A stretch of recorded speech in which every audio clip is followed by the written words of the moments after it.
Monarchy सहित sovereignty जुन हामी सार्वभौम सत्ता भन्छौँ, सार्वभौम सत्ता चाहिँ जनतामा निहित हुनु पर्यो भनेपछि त्यही अनुसारको संविधान ल्याउने, त्यो भन्दा बढी डेमोक्रेटिक त कोही पनि हुनै सक्दैन। अहिले हामीले खोजेको जुन right to reject, right to रिकलका कुरा गर्छौँ, जुन 15 वर्ष अगाडि स्वागत नेपाल लगायतका मान्छेहरूले सर्वोच्च अदालतमा रिट हालेर निर्देशनात्मक आदेश समेत जारी गराउनु भयो, त्यो राइट टु रिकलको कुराहरू त 47 सालकै संविधानमा थियो।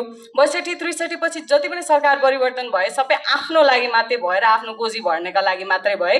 त्यो भएका कारणले गर्दाखेरि हामीले आन्दोलन गरेको व्यवस्था परिवर्तनका लागि हो। र अबको Gen Z alliance for monarchy, national alliance for monarchy, जति पनि हामी मोनार्कीका फेभरमा भएका जेन्जीहरू छौँ, नेपालीहरू छौँ, हाम्रो अबको नेसेसिटी, जुन डक्ट्राइन अफ नेसेसिटी अथवा ग्रन्डम थ्योरी भन्छ, त्यो भनेको संवैधानिक राज संस्थाको पुनर्स्थापना हुनु नै हो।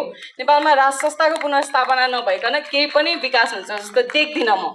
र त्यो सँगसँगै यो जति पनि घुसका कुराहरू 46 साल पछि जति पनि आउनुभयो माननीय ज्यूहरू, उहाँको सम्पत्तिहरूको शुद्धिकरण, अकुत सम्पत्तिहरू राष्ट्रियकरण गर्ने लगायतका कुराहरू, अनि त्यसपछि यो युनाइटेड नेसन्सको सदस्यता नेपालमा ग्रहण गराउने कुराहरू, र त्यो सँगसँगै हाम्रो राजा महेन्द्रले आफ्नो भाइ जसले चाहिँ आफ्नो देशको अगेन्स्टमा कुरा गर्नुभयो भनेर उहाँलाई पनि नागरिकता नदिने, देशको लागि त्यत्रो गरिरहेको मान्छेलाई त्यसरी गलत पढाउनु भनेको यो सरकार र अहिलेको व्यवस्थाले गरेको सबैभन्दा ठुलो गलत काम हो र हामी त्यसको विरोधमा छौँ, सधैँ नै हुन्छौँ।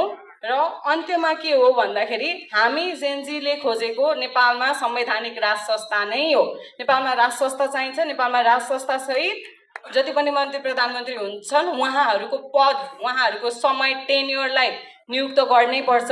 अकुत सम्पत्ति अनि त्यसपछि भ्रष्टाचार गरेको सम्पत्तिहरू राष्ट्रियकरण गर्ने कुराहरू, अनि अनिवार्य राष्ट्रिय सेवामा लगाउने युवाहरूलाई, त्यसको कारणले गर्दा युवाहरू नेपाल बाहिर जान नपाउन् भन्ने लगायतका कुराहरू गरेका छौँ।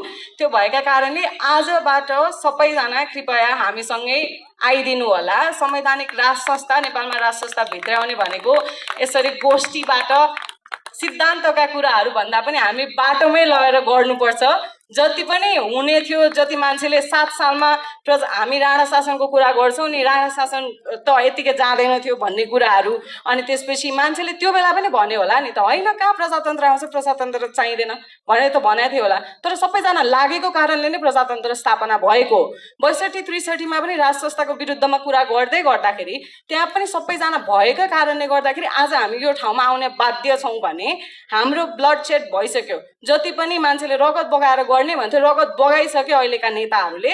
अबको काम भनेको व्यवस्था परिवर्तन गर्ने हो र हाम्रो भावनामाथि यो भन्दा बढी कु गरिनु हुँदैन। धन्यवाद। जय देश, जय नरेश। धन्यवाद सभ्यता नेपाललाई।